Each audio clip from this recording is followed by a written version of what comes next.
तो हम लोग कर चुके थे इसमें इकोनॉमिक्स पढ़ चुके थे कि बेसिकली होती क्या है, किस तरीके से हम लोग कंसीडर करते हैं। 3 वर्ड्स में पढ़ते हैं: प्रोडक्शन, डिस्ट्रीब्यूशन, कंजम्पशन।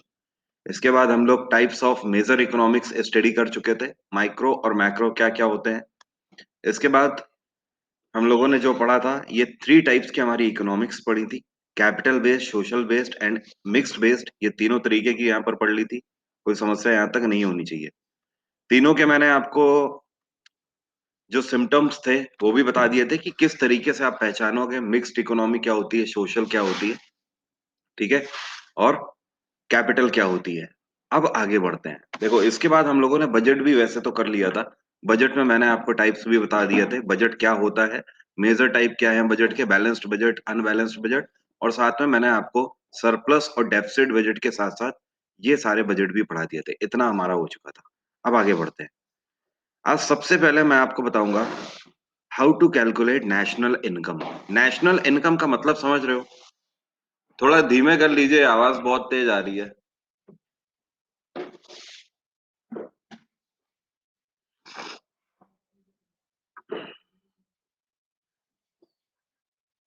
तो नेशनल इनकम का मतलब क्या है? नेशनल इनकम का मतलब होता है राष्ट्रीय आय। इसको हिंदी में बोलें तो राष्ट्रीय आय, ठीक है। राष्ट्रीय आय का मतलब समझ रहे हैं? जैसे आपकी खुद की अपनी आय होती है, ठीक है। आप जो भी कमा रहे हो उसको आपकी आय बोली जाएगी। जो आपके फादर या आप, देखो, अगर घर पे मान लो 4 लोग हैं, आप, आपके फादर, आपकी मदर, आपकी सिस्टर, आप चारों अर्न कर रहे हो। अब जब आप चारों अर्न करके ला रहे हो, 40 रुपए ये अर्न करके ला रहे हैं, 50 रुपए ये, 20 रुपए ये, 10 रुपए ये, टोटल कितनी आय हो गई? तो 50 + 40, 90, 10, 100, 120। ये जो 120 रुपए हुए, ये आपके घर की आय है। उसी तरीके से राष्ट्रीय आय का मतलब यह है कि भारत देश क्या कमाता है, मतलब हमारा देश क्या कमाता है। इसी को हम लोग इंग्लिश में क्या बोलते हैं? नेशनल इनकम बोलते हैं। बात आ रही समझ क्या कहने का मतलब है? अल्टीमेटली कहने का मतलब है भारत देश वही कमा रहा है जो कि हम सब मिलकर कमा रहे हैं। ओके। जो भारत की 130 करोड़ की जनसंख्या है, ये जो मिलकर कमा रही है, that is called national income. क्योंकि जाहिर सी बात है, भारत कोई व्यक्ति नहीं है, भारत एक राष्ट्र है। और राष्ट्र लोगों से बना हुआ है, भारतीयों से बना हुआ है। तो हम सब मिलकर जो अर्न करेंगे, वो क्या हो रही है? भारत की इनकम हो रही है। अब देखो, ये जो देश की आय होती है, जो नेशनल इनकम होती है, इसको हम लोग कैसे कैलकुलेट करेंगे? इसके लिए सबसे पहली चीज जो हमें चाहिए होती है, वो हमें चाहिए होता है जीडीपी। कई बार आप लोगों ने नाम भी सुना होगा, जीडीपी। किसी एजेंसी ने इतना जीडीपी प्रिडिक्ट कर दिया, किसी एजेंसी ने इतना जीडीपी कर दिया भाई। लेकिन ये जीडीपी है किस चिड़िया का नाम? बेसिकली इसको बोलते हैं हम लोग ग्रॉस डोमेस्टिक प्रोडक्ट। क्या बोलते हैं? Gross domestic product. अगर इसको हम हिंदी में बोले तो हिंदी में हम लोग बोलते हैं सकल घरेलू उत्पाद। क्या बोलते हैं? सकल घरेलू उत्पाद। मतलब क्या होता है जीडीपी का? बेसिकली कई बार हम लोग जीडीपी सुन चुके हैं। जीडीपी, जीडीपी, जीडीपी है किस चिड़िया का नाम? जीडीपी। हमेशा ध्यान रखना, ये हमारा भारत देश है। इस भारत देश के अंदर, बात आ रही है समझ, कोई भी सर्विस दी जा रही है या कोई भी प्रोडक्शन किया जा रहा है, जब हम दोनों की लागत को मिला देंगे तो वो जब टोटल वैल्यू जो निकल कर आएगी, दैट इज कॉल्ड जीडीपी। नहीं समझे? एक बार फिर से मेरी बात को ध्यान से समझो, मैंने क्या बोला। इस भारत देश के अंदर जितना भी प्रोडक्शन हो रहा है, जितना भी, पहली चीज तो प्रोडक्शन हो रहा है, और दूसरी चीज जितनी भी सर्विस दी जा रही है। जी हाँ, मैं एसएससी में ही पढ़ाता हूँ तिवारी जी, ये एसएससी ही है। मैं एसएससी के अलावा और कुछ पढ़ाता ही नहीं। Production plus service. तो आप लोग बिल्कुल बेफिक्र रहो। बार बार ये क्वेश्चन ना पूछे कि सर एसएससी जेई के लिए होगा या सीएचएसएल के लिए होगा। एसएससी का मतलब, देखो सोनू कुमार ने फिर लिख दिया एसएससी स्टेनो।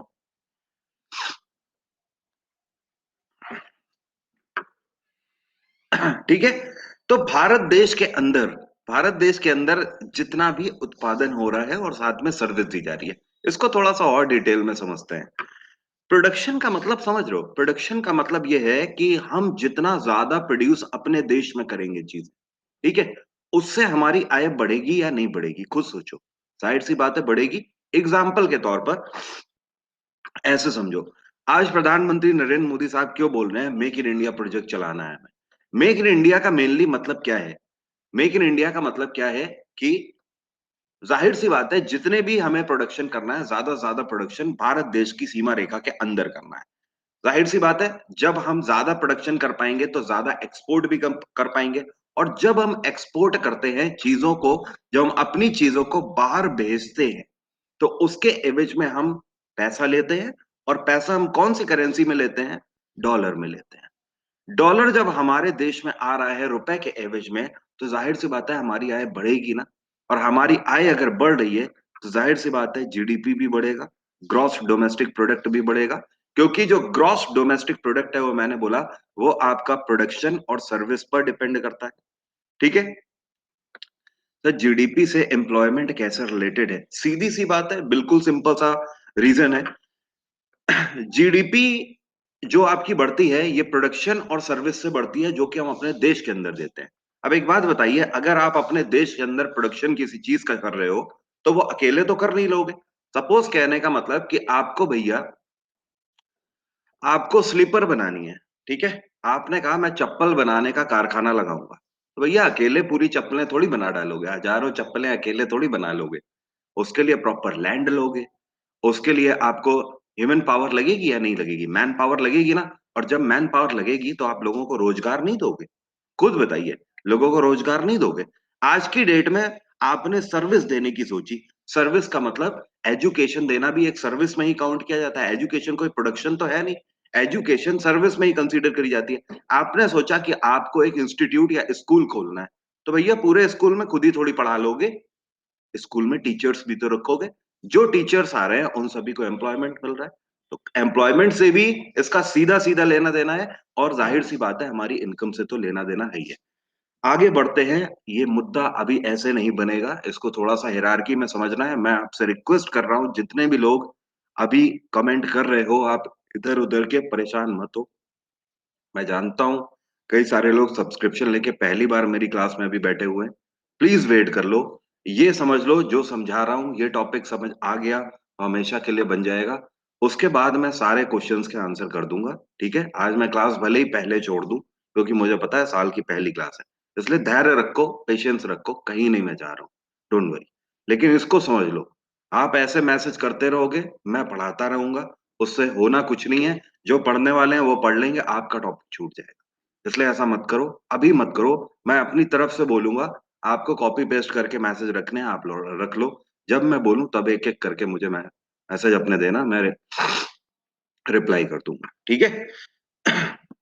देखो यहां पर तो अभी मैंने आपको क्या बोला कि जब भी हमें नेशनल इनकम कैलकुलेट करनी है तो सबसे पहले हमें हमारा जीडीपी चाहिए, ग्रॉस डोमेस्टिक प्रोडक्ट चाहिए। और जीडीपी क्या होता है? हमारे भारत देश की सीमा रेखा के अंदर हम जितनी भी सर्विस दे रहे हैं या प्रोडक्शन कर रहे हैं, उसकी आय को जब हम मिला देते हैं तो उसको क्या बोला जाता है? जीडीपी, सकल घरेलू उत्पाद। नाम से ही आपको समझ आ रहा है, सकल का मतलब कुल, घरेलू का मतलब घर के अंदर का, और उत्पाद का मतलब प्रोडक्शन। उत्पादन नहीं बोलते हैं कि कितना उत्पादन हुआ इस साल गेहूं का, चावल का कितना उत्पादन हुआ।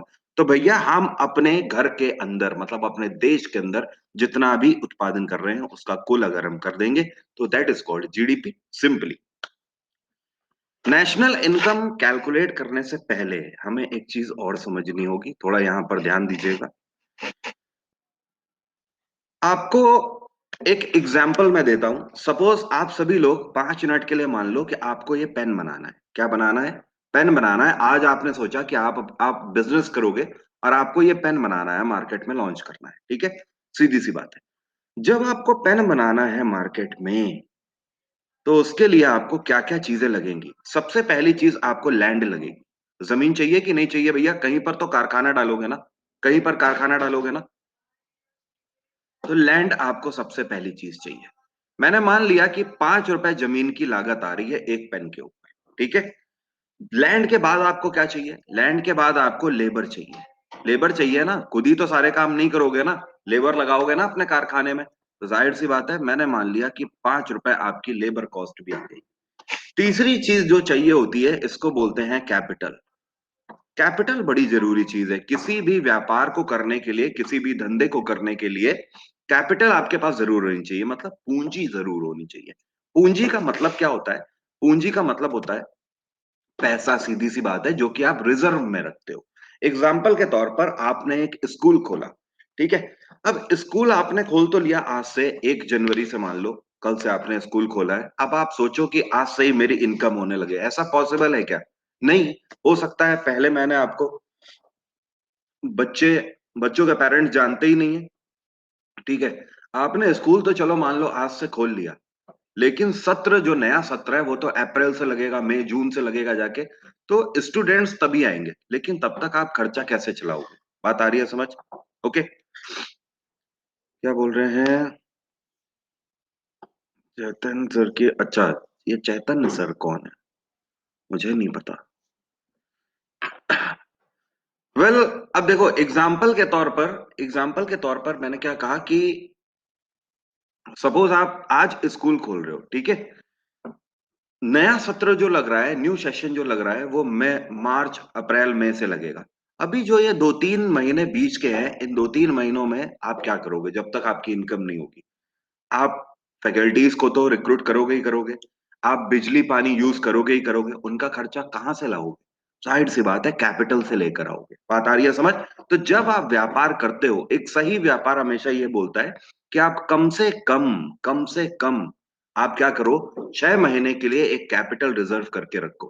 क्योंकि वो 6 महीने तक, शुरुआत में जब तक आपका जो बिजनेस है वो बूस्टअप नहीं होगा, तब तक जाहिर सी बात है आपकी कैपिटल काम आती है, आपकी पूंजी काम आती है, ठीक है। सो दिस इज कॉल्ड पूंजी। मैंने मान लिया कि 5 रुपए पूंजी के भी है, ठीक है। इसके बाद जो एक चीज होती है बिजनेस को चलाने में, इसको बोलते हैं एंटरप्रेन्योरशिप। क्या बोलते हैं? एंटरप्रेन्योरशिप। एंटरप्रेन्योरशिप को, ये काफी बड़ा वर्ड है एक, लेकिन इसको अगर आप आसान भाषा में बोलो तो आप इसे रॉयल्टी भी बोल सकते हो। क्या बोलते हो? रॉयल्टी। मैंने मान लिया 5 रुपए ये भी लगे। रॉयल्टी का मतलब समझते हैं, एंटरप्रेन्योरशिप का मतलब समझते हैं। जिसका दिमाग होता है, जिसका आइडिया होता है, उसका भी कुछ शेयर होता है व्यापार में। हर व्यापार में नहीं होता है, बट आजकल जो टेक्नोलॉजिकल स्टार्टअप है, उनमें इस तरीके की चीजें चलती हैं। एग्जाम्पल के तौर पर, जैसे भैया बॉलीवुड में, आपकी लैंग्वेज में आप उसे ज्यादा अच्छे से कनेक्ट कर पाओगे। बॉलीवुड में सबसे पहले रॉयल्टी का कंसेप्ट आमिर खान लेकर आए थे। आमिर खान ने क्या बोला कि भैया हमें अपनी फीस तो चाहिए चाहिए, साथ में बिजनेस जो होगा मूवी का, उस पर भी हमें क्या चाहिए, एक पर्टिकुलर हिस्सा चाहिए। मतलब हमें इतने परसेंट रॉयल्टी चाहिए, जितना भी व्यापार होगा। अगर व्यापार नहीं होता है तो नहीं चाहिए, अगर होता है तो चाहिए, ज्यादा होता है तो ज्यादा चाहिए, और बहुत ज्यादा होता है तो बहुत ज्यादा के हिसाब से चाहिए। सीधी सी बात है, जितना व्यापार होगा उतनी रॉयल्टी हमें इतने परसेंट के हिसाब से चाहिए। दैट इज कॉल्ड एंटरप्रेन्योरशिप, जिसका बेसिकली ब्रेन होता है, आइडिया होता है, ठीक है। अब यहां पर समझिए, ये चार चीजें जब हम मिला देते हैं, ठीक है, इन चारों को हमने मिलाया, तो ये बना 20 रुपया, ठीक है। और इसी को हम लोग क्या बोलते हैं? इसको बोलते हैं हम लोग फैक्टर कॉस्ट। ध्यान दीजिएगा, इसको क्या बोलते हैं? फैक्टर कॉस्ट हम लोग बोलते हैं। मतलब कहने का यह है कि अब अगर किसी से पूछा जाए, आपसे ये पूछा जाए कि इस पेन बनाने में लागत कितनी आई, तो आप क्या बोलोगे? 20 रुपया लागत आई। एम आई राइट? मतलब 20 रुपए जो आप लागत बोलते हो, उसी को हम लोग इकोनॉमिक टर्म में क्या बोलते हैं? फैक्टर कॉस्ट बोल देते हैं। समझ गए? अभी कोई समस्या तो नहीं? मतलब कहने का कि एक पेन को बनाने में आपकी लागत कितनी आ गई? 20 रुपया में आपने डिजिटल पेन तैयार कर लिया, कोई प्रॉब्लम नहीं। क्या 20 रुपए में कस्टमर तक पहुंच जाएगा पेन? नहीं। अभी एक चीज बाकी है। अभी जैसे ही ये 20 रुपए का पेन, ये जो पेन आया बाजार में, ये जो 20 रुपया का पेन आया है, इस पर और क्या लगेगा? ध्यान रखिएगा, इस पर इनडायरेक्ट टैक्सेस लगेंगे। क्या लगेगा? Indirect taxes. क्योंकि सरकार टैक्स लगाएगी ना भाई, सीधी सी बात है, सरकार टैक्स के बिना छोड़ेगी क्या? आप स्टार्टअप चला रहे हो, आप बिजनेस चला रहे हो, सरकार टैक्स लिए बिना छोड़ेगी क्या? Indirect taxes. मैंने मान लिया 5 रुपए आपका टैक्स भी लगता है। टोटल अब पेन की कॉस्ट कितनी हो गई? 25 रुपया हो गई अब पेन की कॉस्ट। ये जो 25 रुपए हमारे सामने निकल कर आया है, this is called market price, इसको क्या बोलते हैं? Market price. कहने का मतलब आपका पेन बाजार में कितने रुपए में उतर आया? 25 रुपए की लागत पर उतर आया। आपका जो पेन है वो बाजार में कितने रुपए में अब बिकने को तैयार है? 25 रुपए में बिकने को तैयार है, हर तरीके के मार्जिन लगाने के बाद। ये जो फैक्टर कॉस्ट होती है ये वही होती है जब आप बार्गेन कराने जाते हो तो कोई भी दुकानदार बड़ी आसानी से आपको ज्ञान दे देता है। जैसे कि सपोज मान लीजिए आप गए थे, आप मान लीजिए कोई सामान लेने गए, सपोज आप गए, यही मान लो पेन आप लेने गए, ये बाजार में आपको पेन मिल रहा था, दुकानदार ने बोला कि 100 रुपए का ये पेन है, ठीक है। आप बोल रहे हो कि भैया 60 रुपए का हमें दे दो, ये 60 का दे दो, सही पैसे लगा लो। कई बार दुकानदार क्या बोल देता है तुरंत, वो तुरंत बोल देता है भैया इतनी तो हमें लागत भी नहीं पड़ रही। समझ रहे हो ना? तो लागत भी नहीं पड़ रही इसका मतलब क्या है? He is indicating to to their factor cost, ठीक है, कि भैया फैक्टर कॉस्ट ही उतनी नहीं है, तो हम आपको दे कैसे देंगे? कम से कम फैक्टर कॉस्ट के तो ऊपर देंगे ही देंगे। बात आ रही है समझ? तो लागत का मतलब वही हो गया कि फैक्टर कॉस्ट, इतना तो मार्जिन निकलना ही निकलना है, अदरवाइज हम आ जाएंगे नुकसान में, क्योंकि जितना लगा है उस पर उतना तो आप लोगे ना, वो चीज हमें उतना तो रिवॉर्ड देकर जाएगी ना। ओके, कोई प्रॉब्लम तो नहीं? कोई प्रॉब्लम तो नहीं? ठीक है। सो ये मैंने आपको क्यों बताया? ये मैंने आपको इसलिए बताया कि जब भी आपको बोला जाए कि मार्केट प्राइस से आपको फैक्टर कॉस्ट में जाना है, तो आप सिंपली क्या करोगे? आप टोटल मार्केट प्राइस जो है इससे क्या कर दोगे? इससे माइनस कर दोगे इनडायरेक्ट टैक्स।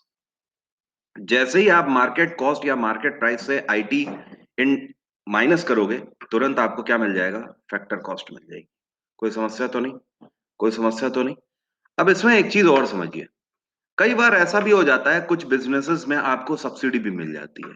एग्जाम्पल के तौर पर देखो, सब्सिडी सरकार कहां पर देती है? सब्सिडी का मतलब समझ रहे क्या होता है? सब्सिडी का मतलब होता है छूट, डिस्काउंट, सीधा सा इसका मतलब है, ठीक है। एग्जाम्पल के तौर पर देखो, सरकार आपको सब्सिडी वहां पर देती है जहां पर सरकार को ज्यादा फायदा होता है, ठीक है, या सरकार जहां पर बिजनेस को प्रमोट करना चाहती है। एग्जाम्पल के तौर पर आप आज गुजरात में इंडस्ट्री लगाना चाहते हो, क्या आपको सब्सिडी मिलेगी? घंटा मिलेगी सब्सिडी, कुछ नहीं मिलेगा आपको, कोई सब्सिडी नहीं मिलने वाली। क्योंकि भैया पूरे भारत देश के अंदर जितने भी इंडस्ट्रियलिस्ट हैं, हर कोई गुजरात में ही प्लांट लगाना चाहता है। ऑलरेडी वहां पर बहुत बड़ी इंडस्ट्री सेटअप। क्लियर? आप यूपी में आते हो, क्या आपको सब्सिडी मिलेगी? कोई सब्सिडी नहीं मिलने वाली। क्या आप महाराष्ट्र में जाते हो, कोई सब्सिडी मिलेगी? नहीं मिलने वाली। सरकार क्या आपको बोले? सरकार आपको बोलती है भैया आसाम में जाके अपनी फैक्ट्री आप लगा लो, अगर आप आसाम में फैक्ट्री लगा लोगे तो हम आपको सब्सिडी दे देंगे, छूट दे देंगे, टैक्सेस आपके माफ कर देंगे। नागालैंड में लगा लो, अरुणाचल प्रदेश में लगा लो। बात समझ आ रही है क्या कहने का मतलब है? क्योंकि सरकार जब आपको सब्सिडी देती है तो आप इसी छूट के लालच में ऐसी जगहों पर प्लांट लगाते हो या इंडस्ट्री लगाते हो जहां पर रोजगार के संसाधन अभी पैदा करने हैं, जहां पर इस तरीके की इंडस्ट्रीज को हमें बसाना है। बात आ रही है समझ क्या कहने का मतलब है? ओके, तो इस तरीके के जो एरियाज जहां पर हमें बिजनेस को प्रमोट करना है, जाहिर सी बात है इंडस्ट्री लगेगी तो वहां के लोगों को रोजगार भी मिलेगा। अब उत्तर प्रदेश में इतनी सारी इंडस्ट्री ऑलरेडी है, लोग रोजगार पे हैं। आप उस एवज में अरुणाचल प्रदेश से आप कंपेयर कर लोगे तो जाहिर सी बात है अरुणाचल प्रदेश के लोगों को तो रोजगार का नाम भी नहीं पता होगा फिर तो। यूपी में तो कम से कम खा कमा तो लेते हैं, महाराष्ट्र में खा कमा तो लेते हैं सुबह से शाम तक लोग, गुजरात में तो आराम से खा कमा लेते हैं इंडस्ट्री होने की वजह से। तो ये रीजन है। एग्जाम्पल के तौर पर ये जो पेन की फैक्ट्री का मैंने एग्जाम्पल लिया, ये पेन की फैक्ट्री आप मैंने बोल दिया कि आप आसाम में ही लगा रहे हो, तो गवर्नमेंट ने आपको सब्सिडी दे दी 2 रुपए की, 2 रुपए की आपको सब्सिडी मिली। तो इस 25 टोटल ये जो लागत निकल कर आ रही थी, टोटल जो मार्केट प्राइस निकल कर आ रहा था, इसको मार्केट कॉस्ट भी बोलते हैं, ठीक है। ये जो मार्केट कॉस्ट टोटल निकल कर आ रही थी 25 रुपए, इसमें 2 रुपए की आपको सब्सिडी मिल गई। अब पेन की कॉस्ट फाइनली कितनी आ गई? 23 रुपया आ गई। सब्सिडी मिल गई ना आपको, छूट मिल गई ना। तो मार्केट में आपका पेन कितने में बिकने के लिए तैयार है? 23 रुपया में बिकने के लिए तैयार है। कोई समस्या तो नहीं किसी को? यहां तक कोई समस्या तो नहीं? मैंने आपको कुछ नहीं बताया है, सिंपली मैंने आपको बताया फैक्टर कॉस्ट क्या होती है और मार्केट कॉस्ट क्या होती है, ठीक है। वापस से आ जाते हैं अपने मुद्दे पर, नेशनल इनकम को कैसे कैलकुलेट करना है। जब भी आपको राष्ट्रीय आय कैलकुलेट करनी होगी तो इसके लिए आपको 3 स्टेप फॉलो करने होते हैं, ठीक है। इन 3 स्टेप को आप जैसे ही फॉलो करोगे आपके सामने आपकी नेशनल इनकम कैलकुलेट होके ऑटोमेटिक आ जाएगी। यहां पर एक चीज आपको समझनी होगी कि जब भी आपको राष्ट्रीय आय निकालनी है, नेशनल इनकम निकालनी है, तो हमेशा ध्यान रखना आपके पास एक चीज होनी चाहिए।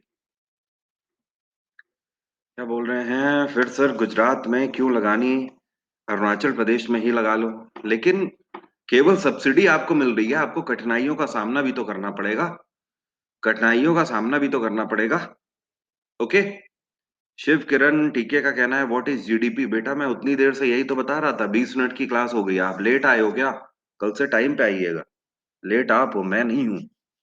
और जब क्लास हो जाए तो उसे रिपीट करके देख लीजिएगा एक बार, कोई दिक्कत नहीं है उसमें। टाइम से आया करो आप लोग क्लास में। तो देखो, कोई भी ऐसी जगह पर अगर जाके इंडस्ट्री लगा रहा है आसाम में और अरुणाचल प्रदेश में, तो आपको समस्याओं का सामना भी तो करना पड़ेगा ना। आपको क्या वो व्यापार वहां पर मिलेगा जो व्यापार और जितनी ऑडियंस आपको यहाँ पर मिल जाएगी उत्तर प्रदेश और गुजरात में? नहीं मिलने वाला ना। वहां पर आपको मार्केटिंग ज्यादा करनी पड़ेगी। भले ही आप प्रोडक्शन कम पैसों में कर लोगे, लेकिन आपको मेहनत तो ज्यादा करनी पड़ेगी ना। लेकिन आप बड़े इंडस्ट्रियलिस्ट हो गए जब आपके लिए पैसा इतना ज्यादा मैटर नहीं करता है, ठीक है। तो जाहिर सी बात है आप इस तरीके के एरियाज में लगाओगे क्योंकि आप ज्यादा पैसा डाल सकते हो। जो नए स्टार्टअप होते हैं वो फिर इस तरीके से सब्सिडी लेस होने की वजह से इधर उधर जा सकते हैं। वेल, हम लोग वापस आ जाते हैं अपने मुद्दे पर कि हमें नेशनल इनकम कैलकुलेट करनी है। नेशनल इनकम, राष्ट्रीय आय को कैलकुलेट करने के लिए हमारे पास एक चीज होनी चाहिए। क्या होना चाहिए? जीडीपी होना चाहिए। मैंने आपको अभी अभी बताया थोड़ी देर पहले कि जीडीपी होता क्या है। जैसे ही हमारे पास जीडीपी आता है तो जीडीपी से हमें पहुंचना होता है कहां पर? एनएनपी तक। कहां पर? एनएनपी तक। जीडीपी का मतलब है ग्रॉस डोमेस्टिक। बहुत ध्यान देना, अब मैं फाइनली 3 स्टेप पर आ रहा हूं जहां पर आपको पता लग जाएगा कि किस तरीके से आप नेशनल इनकम तक पहुंचोगे। ग्रॉस डोमेस्टिक प्रोडक्ट से आपको कहां तक पहुंचना है? इसको बोलते हैं नेट नेशनल प्रोडक्ट। ठीक है, कोई समस्या तो नहीं? नेट नेशनल प्रोडक्ट तक आपको पहुंचना है ग्रॉस डोमेस्टिक प्रोडक्ट से। अच्छा, एक चीज और समझिएगा, एक चीज और समझिएगा। ये जो मैंने आपको पेन वाला एग्जांपल दिया, ये जो हमें मार्केट कॉस्ट पेन की मिली है 25 रुपया, आप इसको हटा दीजिए, इसको भूल जाइए, नहीं तो आप कंफ्यूज हो जाओगे। ये जो 25 रुपया आपको मार्केट कॉस्ट मिली हुई है, क्या ये नेट कॉस्ट है पेन की? नहीं। नेट का मतलब होता है, नेट का मतलब होता है एग्जैक्ट। एग्जैक्ट। ये क्या है आपकी? ये ग्रॉस कॉस्ट है। ग्रॉस, जहां पर टैक्सेस भी मिले होते हैं। नेट कैसे आएगी? जैसे ही आप टैक्स को माइनस करोगे, ये नेट है। ये जो फैक्टर कॉस्ट है यही आपकी नेट है। एग्जाम्पल के तौर पर मैं आपको समझाता हूं। जब आप इंस्पेक्टर लग जाओगे एसएससी के थ्रू, तो आपकी जो सैलरी स्लिप बनेगी, आपकी सैलरी स्लिप में 50-55 हजार सैलरी लिखी होगी, ठीक है। तो वो आपकी लिखी होगी ग्रॉस सैलरी। लेकिन मान लीजिए जो 55 हजार सैलरी आपकी सैलरी स्लिप में लिखी हुई है, ठीक है, जो आपकी नेट सैलरी आएगी वो क्या होगी? इसके डिडक्शन के बाद आएगी। ये जो 55 हजार लिखे होंगे, इसमें से कुछ इंश्योरेंस का कटेगा, कुछ आपका मेडिकल का कटेगा, कुछ पीएफ का कटेगा। ये सब कटने के बाद जो आपकी इन हैंड सैलरी मान लेते हैं 47 हजार रुपया आ रही है, यही आपकी नेट सैलरी कहलाएगी। समझ गए ग्रॉस और नेट में क्या डिफरेंस होता है? समझ गए क्या कहने का मतलब है? कोई पंगा तो नहीं यहाँ पर? कोई प्रॉब्लम तो नहीं? ठीक है। तो यहां पर ये समझिएगा, जो जीडीपी है ये क्या है? ये ग्रॉस है। ग्रॉस है। और हमें पहुंचना कहां तक है? नेट नेशनल प्रोडक्ट तक पहुंचना है। थोड़ा थोड़ी अब चीजें आपको समझ आने लगेंगी। मैंने आपको बोला अभी कि आपको 3 स्टेप फॉलो करने हैं। 3 स्टेप फॉलो करते ही हम लोग जीडीपी से एनएनपी तक पहुंच जाएंगे। जीडीपी से आपको पहला सफर जो तय करना है, जीडीपी से हमें निकालना है एनडीपी। क्या निकालना है? एनडीपी। ग्रॉस डोमेस्टिक प्रोडक्ट से हमें नेट डोमेस्टिक प्रोडक्ट निकालना है। मैंने अभी अभी आपको समझाया कि ग्रॉस से नेट तक पहुंचने के लिए हमें सिंपली क्या करना होता है, उससे डेप्रिसिएशन को माइनस कर देना होता है। एग्जाम्पल के तौर पर, अब जिन लोगों को डेप्रिसिएशन नहीं पता है, डेप्रिसिएशन भी समझा देता हूं। डेप्रिसिएशन का मतलब होता है घाटा। एग्जाम्पल के तौर पर, आप आज एक फोन खरीद कर लाए हो 20,000 रुपया का। आपको वो फोन 3 महीने बाद बेचना है, तो क्या वो फोन 20,000 रुपए में आप बेच लोगे? नहीं बेच पाओगे। हो सकता है 12,000 में बिके, 11,000 में बिके, 10,000 में बिके। आज आप मान लो फॉर्च्यूनर खरीद कर ले आए। आप 40 लाख में फॉर्च्यूनर खरीद कर ले आए। 2 साल के बाद आपको बेचनी है, क्या वो 40 लाख में बिकेगी? बिल्कुल नहीं बिकेगी। हो सकता है 25 में बिके, हो सकता है 24 में बिके। मैंने मान लिया कि आप गाड़ी खरीद कर लाए हो 40 लाख की, आज 2021 में। आपको 2023 में ये गाड़ी बेचनी है, ठीक है? जब आपको ये गाड़ी बेचनी है, ये जाती है 25 लाख में। टोटल आपको डेप्रिसिएशन कितने का लगा? 15 लाख का आपको घाटा हुआ, नुकसान हुआ। ये जो 15 लाख है, ये आपका क्या है? डेप है, डेप्रिसिएशन। इसी को क्या बोलते हैं? डेप्रिसिएशन। एक चीज और, जैसे ही हम डेप्रिसिएशन निकाल देते हैं, तुरंत हमें नेट वैल्यू पता लग जाती है। मानते हैं कि नहीं मानते हैं? एग्जाम्पल के तौर पर भैया, जब आप आज खरीदी हुई गाड़ी को 2 साल बाद बेचने जा रहे हो, और आप बोलो कि भैया मुझे अपनी फॉर्च्यूनर बेचनी है, बोलेगा हाँ बताओ कितने पैसे चाहिए। तुम बोलो 40 लाख चाहिए, कहेगा दिमाग तो ठीक है यार, पागल आगल हो गए हो क्या? 40 की खरीदी थी, 2 साल चला चुके, 40 में ही बेच दोगे क्या? ये जो 2 साल चलाई है तुमने गाड़ी, उसकी वैल्यू भी तो कम करो। ये जो गाड़ी की रेड मारी है तुमने 2 साल, उसमें गाड़ी की वैल्यू घटी भी तो है। तो उसमें आपको घाटा लगेगा ना, डेप्रिसिएशन लगेगा ना। तो ये जो 25 लाख में जा रही है गाड़ी, ये आपकी नेट वैल्यू है। इसका मतलब ये हुआ कि पिछले 2 साल में आपने 15 लाख रुपए कीमत कम कर दी गाड़ी की। या आप ये बोल सकते हो, पिछले 2 साल में आपने 15 लाख रुपए की गाड़ी चला ली। दोनों में से आप कोई भी बातें बोल लीजिए, मतलब वही है। ठीक है? तो मैंने आपको क्या बोला, पहले स्टेप में हमें क्या करना है? पहले स्टेप में हमें जीडीपी से एनडीपी तक जाना है। ग्रॉस डोमेस्टिक प्रोडक्ट से नेट डोमेस्टिक प्रोडक्ट तक जाना है। तो मतलब हमें क्या करना होगा? GDP minus depreciation. डेप्रिसिएशन। जैसे ही हम जीडीपी से उसका डेप्रिसिएशन मतलब घाटा हटाएंगे, तुरंत हमें क्या मिल जाएगा? अगले स्टेप में एनडीपी मिल जाएगा। मिल गया एनडीपी, कोई समस्या तो नहीं? जैसे ही हमने डेप्रिसिएशन हटाया, तुरंत हमें नेट डोमेस्टिक प्रोडक्ट मिल गया। ठीक है? कोई पंगा तो नहीं है भाई?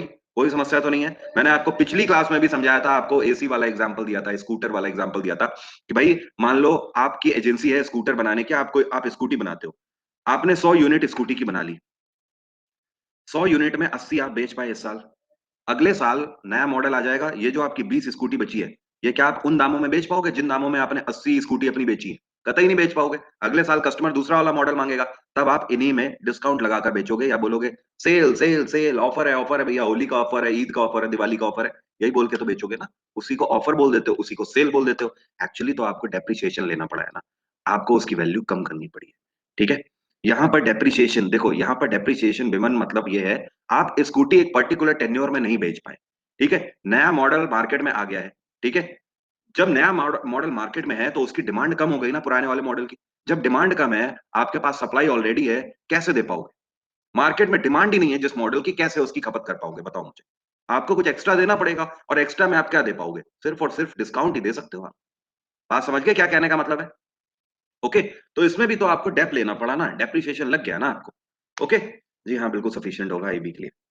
तो पहला हमारा स्टेप क्या हुआ? जीडीपी से जैसे ही हमने डेप्रिसिएशन माइनस किया, हमारे सामने एनडीपी निकल कर आ गया। अब दूसरा स्टेप हमें क्या करना है? अब हमें हमारी नेट डोमेस्टिक प्रोडक्ट पता है, मतलब हमारे देश के अंदर जितना भी प्रोडक्शन और सर्विस हो रही है, उसका नेट अब हमें पता है, हमने उसका घाटा सब हटा दिया। एग्जैक्टली अब हमें वैल्यू मिल गई एनडीपी। दूसरे फेज में आपको क्या करना है? एनआईएफए अपना कैलकुलेट करना है। सेकंड स्टेप आपका क्या है? एनआईएफए। एनआईएफए का मतलब समझते हैं क्या होता है? इसको बोलते हैं net income from abroad. Net income from abroad मतलब विदेशों से आने वाली इनकम। बात आ रही है समझ? देखो, हमें यह तो पता लग गया कि अब हमारे देश के अंदर कितना पैसा है। किससे पता लग गया? एनडीपी से पता लग गया, नेट डोमेस्टिक प्रोडक्ट। भैया जाहिर सी बात है, बाहर से भी तो हमारे देश में पैसा आ रहा है। एक बात बताइए, हमारे कितने सारे भाई बंधु कनाडा में जॉब करते हैं, अमेरिका में जॉब करते हैं, यूएई में जॉब कर रहे हैं, सऊदी में जॉब कर रहे हैं। ये सब जो जॉब करते हैं, इनके घर वाले तो भारत में ही है ना। ये वहां से कमा के वहां की मुद्रा भारत में भेजते हैं। मान लीजिए कि भैया आपका भाई है, आपका भाई यूएस में है।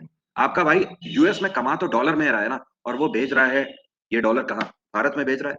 जब डॉलर भारत देश में आएगा, तो हमारी आय बढ़ेगी कि नहीं बढ़ेगी? रुपए के एवज में, क्योंकि रुपए की वैल्यू डॉलर से कम है, कहीं ज्यादा कम है।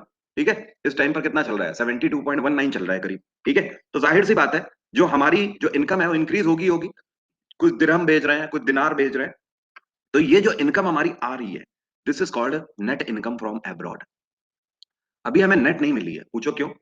क्योंकि भैया केवल पैसा भारत देश में भेजने ही वाले थोड़ी हैं, कुछ ऐसे भी तो हैं जो भारत का पैसा बाहर भेजते हैं, जैसे कि नेपाली लोग। ये जो नेपालीज हैं ये हमारे देश में आके काम करते हैं, समझ रहे हैं ना? कोई समस्या तो नहीं है? ये जो हमारे देश में आके नेपालीज काम कर रहे हैं ये हमारी करेंसी नेपाल भेजते हैं। तो मतलब कहने का कुछ पैसा आ रहा है और कुछ पैसा जा रहा है। क्लियर? लेकिन हमेशा ध्यान रखिएगा, अगर हमें नेट इनकम फ्रॉम अब्रॉड चाहिए तो सिंपली क्या करना होगा, दोनों का हमें दोनों का हमें अंतर निकालना होगा। अंतर का मतलब ये जो इनकम आ रही है इससे हमें इसको माइनस कर देना होगा, डिफरेंस निकालना होगा, सिंपली माइनस करना है। तो जो इनकम है, ठीक है, और जो आउटगोइंग है, इसको हम जैसे ही माइनस करेंगे तुरंत हमें पता लग जाएगा। एग्जाम्पल के तौर पर 10 रुपया हमारे देश में आ रहा है, 3 रुपया हमारे देश से जा रहा है, तो 10 - 3 टोटल कितना मिल गया, 7 मिल गया। यही हमारा क्या हो गया, एनआईएफए हो गया, नेट इनकम फ्रॉम अब्रॉड। कोई प्रॉब्लम तो नहीं? कोई प्रॉब्लम तो नहीं यहां तक? एक चीज और, आप एक यहां पर सवाल कर सकते हो कि सर ऐसा भी तो हो सकता है कि जो पैसा जा रहा हो वो आंकड़ा बड़ा हो, पैसा कम आए और जाए ज्यादा। ऐसा भी तो हो सकता है, लेकिन ऐसा बिल्कुल हो सकता है, ऐसा किसी किताब में नहीं लिखा हुआ है, लेकिन ऐसा हुआ नहीं है आज तक। पूछो क्यों नहीं हुआ है? Because we are the largest population of the world. हम पूरी दुनिया में फैल के काम कर रहे हैं, लेकिन हमारे देश में कम लोग आते हैं काम करने। बात आ रही है समझ? आप देखोगे कितने ही फॉरेनर हमारे देश में काम करने आते हैं, लेकिन हमारी तादाद बहुत ज्यादा है पूरे वर्ल्ड में काम करने की। बात आ रही है समझ? लेकिन यूएस में ऐसा होता है। बात आ रही है समझ? क्या कहने का मतलब है, यूएस में ऐसा होता है, यूएस में जब एनआईएफए निकाली जाती है तो वो माइनस में जाती है उनकी, हमारी हमेशा प्लस में जाती है।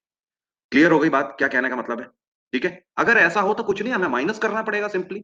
जब माइनस में फिगर आएगा तो हमें माइनस करना पड़ेगा, कोई प्रॉब्लम नहीं है उसमें। लेकिन हमारे लिए ये फायदेमंद ही होता है, हमारे लिए ये फायदेमंद ही होगा हमेशा। ठीक है, अभी तक और आगे भी काफी टाइम तक रहने वाला है। ये जब मेक इन इंडिया प्रोजेक्ट है, मेक इन इंडिया को हम जितना ज्यादा बढ़ावा देंगे उतना ज्यादा जाहिर सी बात है रोजगार होंगे, और रोजगार होंगे तो भारतीय लोग बाहर जाके काम करना कम करेंगे। जैसे कि पिछले कुछ टाइम में कटौती हुई है भारतीय लोगों की बाहर जाके काम करना। ठीक है, तो ये हमारी हो गई एनआईएफए। जैसे ही हमें एनआईएफए मिलेगा तो दूसरे स्टेप में हमें क्या करना है, ये जो हमें पीछे स्टेप पे एनडीपी मिला था, एनडीपी में नेट डोमेस्टिक प्रोडक्ट में एनआईएफए को हम ऐड कर देंगे। करेंगे कि नहीं करेंगे, खुद बताओ, खुद बताओ। अभी तक एनडीपी का मतलब क्या है? एनडीपी का मतलब है हमारे घर की आय, हमें पता है क्या है। एनआईएफए मतलब जो बाहर से पैसा आया उसको भी ऐड करेंगे ना, तब तो घर की आय पूरी पता लगेगी ना। एग्जाम्पल के तौर पर भैया, आप कमाते हो महीने का 10,000 रुपया, आपके साल की आय कितने हुई?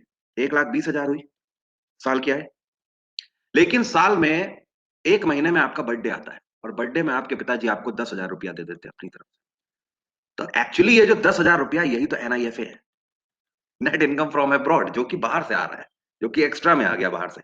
और ये जो 1,20,000 है आपका, ये आप मान लो आपका एनडीपी है भैया, जो कि आप खुद से उत्पादन जिसका कर रहे हो, जिसके लिए आप ड्यूटी करते हो, सुबह शाम मगजमारी करते हो, ये पैसा आपने उससे कमाया।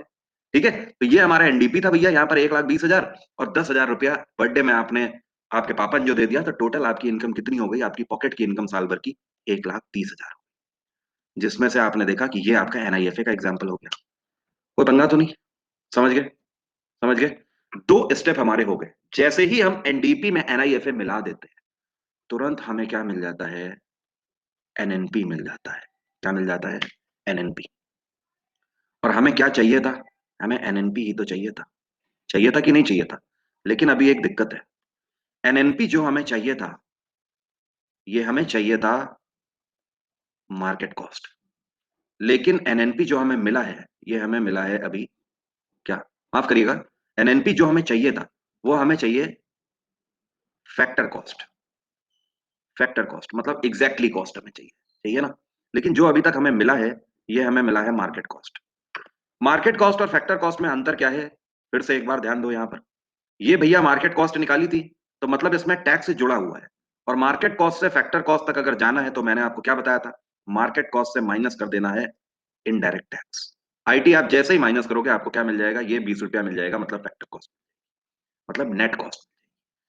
तुरंत हमें यहां पर भी क्या करना है, जैसे ही हमें एनएनपी मिला है मार्केट कॉस्ट, तुरंत हम तीसरे स्टेप में क्या करेंगे, तीसरे स्टेप पे हमें एनएनपी जो हमारा मार्केट कॉस्ट था इससे हम इनडायरेक्ट टैक्स को माइनस करेंगे। जैसे ही माइनस किया तुरंत हमें एनएनपी मिल गया, कौन सा, एफसी। Factor cost. और यही हमारी राष्ट्रीय आय है, यही हमारा नेशनल इनकम। कोई समस्या तो नहीं किसी को यहाँ तक? ये 3 स्टेप होते हैं। मुझे इतना कुछ इसलिए बताना पड़ा क्योंकि अगर मैं सीधे बोलता कि नेट इनकम फ्रॉम अब्रॉड या सीधे बोलता फैक्टर कॉस्ट और मार्केट कॉस्ट क्या होती तो आप लोग नहीं समझते। ठीक है, कोई प्रॉब्लम तो नहीं? एक बार फिर से देखो, बिल्कुल इजी वे में एक बार गो थ्रू करता हूँ, ठीक है, ध्यान देना। सबसे पहले मैंने आपको समझाया फैक्टर कॉस्ट और मार्केट कॉस्ट क्या होती है। एग्जाम्पल मैंने आपको पेन वाला दिया। मैंने बोला कि अगर आपको पेन बनाना है अपनी एक फैक्ट्री में, 5 रुपए की आपको जमीन पड़ रही है, 5 रुपए का लेबर आपको पड़ा, 5 रुपए की कैपिटल और 5 रुपए की एंटरप्रेन्योरशिप, टोटल आपके पेन की लागत 20 रुपया आ रही है। बाजार में जब ये पेन जाता है तो गवर्नमेंट इसके ऊपर टैक्स लगा देती है। हमने मान लिया 5 रुपया गवर्नमेंट ने टैक्स लगाया, टोटल आपका पेन बाजार में कितने का बिकने को तैयार है? 25 रुपया का बिकने को तैयार है। ये जो 25 रुपया निकल कर आया जिसमें टैक्स जोड़ा, this is called MC, market cost, या इसी को मार्केट प्राइस आप बोल सकते हैं। मतलब मार्केट कॉस्ट से अगर हमें एफसी में जाना है, फैक्टर कॉस्ट में जाना है, तो आईटी अगर हम माइनस कर दें, सीधे टैक्स माइनस कर दें, तो फिर हम 20 पे पहुंच जाएंगे, मतलब फैक्टर कॉस्ट पे। अब मैंने आपको क्या बोला कि हमें जीडीपी बस पता हो तो हमें नेशनल इनकम पता लग जाएगी। जीडीपी से एनएनपी तक हमें पहुंचना है, नेट नेशनल प्रोडक्ट तक। 3 स्टेप में हम इसको पूरा कर लेंगे। जीडीपी से सबसे पहले स्टेप में हमें एनडीपी में पहुंचना है, तो मैंने आपको बताया था ग्रॉस से नेट तक का सफर क्या होता है। जैसे ही हम डेप्रिसिएशन, घाटा माइनस करते हैं, हमें नेट वैल्यू पता लग जाती है। ठीक है, पहले स्टेप में हमने जीडीपी से डेप्रिसिएशन माइनस किया, हमें एनडीपी मिल गया। दूसरे स्टेप में हमने क्या किया, एनआईएफए अपना कैलकुलेट किया, नेट इनकम फ्रॉम अब्रॉड। जितना पैसा आ रहा था, जितना जा रहा था, दोनों का डिफरेंस निकाला, नेट इनकम फ्रॉम अब्रॉड मिली, और उसको निकाले हुए एनडीपी में जोड़ दिया। टोटल जैसे ही हमने किया तो हमें क्या मिल गया, देश की अपनी आय मिल गई। लेकिन अभी इसमें टैक्स जुड़ा हुआ है, मतलब एनएनपी हमें मिल गया लेकिन मार्केट कॉस्ट पर मिला हुआ है, मतलब अभी टैक्स जुड़ा हुआ है। हमें एग्जैक्ट पर पहुंचना है, net national product factor cost तक पहुंचना था, तो फिर से हमने क्या किया, आईटी बस माइनस किया, जैसे ही टैक्स माइनस किया, एनएनपी एफसी पर हम पहुंच गए। सिंपली यही हमारी नेशनल इनकम है। ठीक है,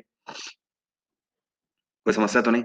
सिर्फ आईटी माइनस करेंगे कि जीएसटी भी, जीएसटी क्या है, टैक्स है ना, जीएसटी टैक्स है ना, जीएसटी टैक्स है ना, तो जाहिर सी बात है कोई भी टैक्स होगा वो आपको माइनस करना ही पड़ेगा। टैक्स आपको सारा माइनस करना पड़ेगा, तभी आपको नेट पता लगेगी इनकम। ठीक है, ओके। तो ये बात हो गई आपकी किसकी, नेशनल इनकम की। अब एक चीज यहां पर समझिएगा, आगे तुरंत ही मैं आपको समझा देता हूं जीडीपी, जीएसटी बेसिकली। और जो नेक्स्ट क्लास होगी उस पर मैं आपको, अभी अभी रुक जाइए चौधरी साहब, जो नेक्स्ट क्लास हमारी होगी उसमें मैं आपको टाइप्स ऑफ टैक्सेस पढ़ाऊंगा, और उसमें मैं आपको डिमांड एंड सप्लाई पढ़ाऊंगा। रुक जाइए, तभी मैं कह रहा हूँ ना, वो सीक्वेंस में होने दो। तुरंत पहले मैं जीएसटी ले, अभी मैं आपको पहले जीएसटी कंप्लीट करा रहा हूँ, आज की क्लास में आप जीएसटी भी कर लो। बहुत बड़ा टॉपिक नहीं है, सिंपल सा टॉपिक है। अगर जीएसटी आपको आ गया तो कोई समस्या नहीं होगी, जीएसटी से क्वेश्चन बनते हैं।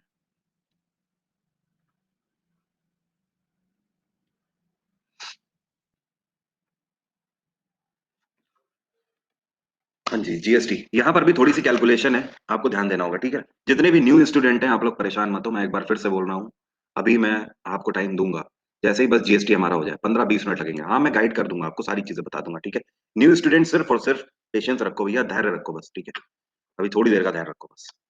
देखो, जीएसटी मतलब goods and service taxes. GST कब भारत में लागू हो चुका आपको पता ही है, 1 जुलाई 2017 से पूरे भारत में पारित है। जीएसटी का मतलब क्या है, गुड्स एंड सर्विसेज टैक्स। मतलब गुड्स का मतलब थिंग्स, सामान, सर्विसेज मतलब जो सर्विस दी जा रही है, जैसे कि बैंकिंग सर्विस दी जा रही है, एजुकेशन सर्विस दी जा रही है। अभी तक भारत में तरह तरह के टैक्सेस लगा करते थे। एग्जाम्पल के तौर पर मैं आपको बताऊं, तो भारत में बड़े ही कई सारे टैक्सेस लगा करते थे, जिनको आप बोलोगे उनमें से कई सारे टैक्सेस तो अजीबो गरीब टैक्स हुआ करते थे। जीएसटी के आने से पहले इतने तरीके के टैक्स भारत में लगा करते थे करीब, जैसे कि central excise duty, state VAT, additional duty of excise, additional duty of custom. ठीक है, क्या हो गया, गाजर का हलवा, सेस हो गया, सेंट्रल सेल टैक्स हो गया, परचेज टैक्स हो गया, luxury entertainment tax, anti tax, advertising tax. इतने सारे तरीके के टैक्स अभी तक लगा करते थे। लेकिन अब सरकार ने क्या कहा, सरकार ने कहा ये सारे टैक्स खत्म, इन सारे टैक्स को हम रिप्लेस कर रहे हैं एक टैक्स से। आपको अब ये सारे टैक्स देने की जरूरत नहीं है, आपको अब से सिर्फ एक टैक्स देना होगा, जिसको हम नाम देते हैं जीएसटी। ठीक है, पहली चीज तो ये कि जीएसटी ने इन सभी टैक्सेस को रिप्लेस कर दिया। अब आपको ये सब टैक्सेस अलग अलग पे करने की जरूरत नहीं पड़ती, अब आपको सिंपली एक ही टैक्स पे करना है, जिसको हम लोग जीएसटी बोलते हैं।